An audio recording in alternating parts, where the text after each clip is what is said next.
එකක් ස්ටාර්ට් එකකදී කියන්නේ ආරම්භක ව්‍යාපාරයකදී කියන්නේ මුල් ව්‍යාපාරයක් ආරම්භ කරද්දී ගොඩක් වෙලාවට පාර්ට් ටයිම් වර්කර්ස්ලා සහ රිමෝට් වර්කර්ස්ලා ඔය දෙක මේ තියාගන්න හොඳ නැහැ. මම නම් දකින්න විදිහට මගේ පෞද්ගලික අත්දැකීමෙන් ඇත්තටම අපි හිතන විදිහට බිස්නස් එක කරගෙන යන්න බෑ. එහෙම තිබ්බොත් මොකෝ හැමෝම ඒ තරම් කමිටඩ් නැහැ. අර ඒ තරම් කැපවීමෙන් කමිට් කරලා වැඩ කරන්නේ නැහැ.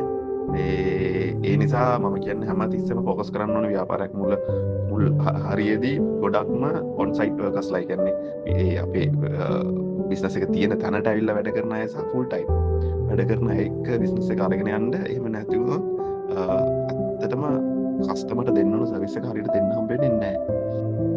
ඉන්න පුළුවන් කමිට් වෙලා රිමෝට් වර්ක් කරන ඒත් 100%ක් එහෙම නැහැ. ඒ නිසා හැමතිස්සෙම ව්‍යාපාරයක මේ විදිහට තමයි හය කරන්න ඕනේ. රිමෝට් වර්කර්ස්ලා කියන්නේ කොච්චර ට්‍රෙන්ඩ් එකේ පැත්තට ගියත් මම දකින්නේ නැහැ ඒක 100%ක් සක්සස් කියලා. මොකද පෞද්ගලිකව මම ඒකත් දකිනවා. ඒ නිසා හැමතිස්සෙම ව්‍යාපාරයක් කරද්දී ඔන් සයිට් වර්කර්ස්ලා සහ ෆුල් ටයිම් වර්කර්ස්ලා එම්ප්ලොයිස්ලා විදිහට බඳව ගන්න ඕනේ. වගේම ව්‍යාපාරයේ ඩිරෙක්ටර්ස්ලා තියාගනිද්දී පාර්ට්නර්ස්ලා 5 දෙනෙකුට වඩා එහාට යන්න හොඳ නැහැ.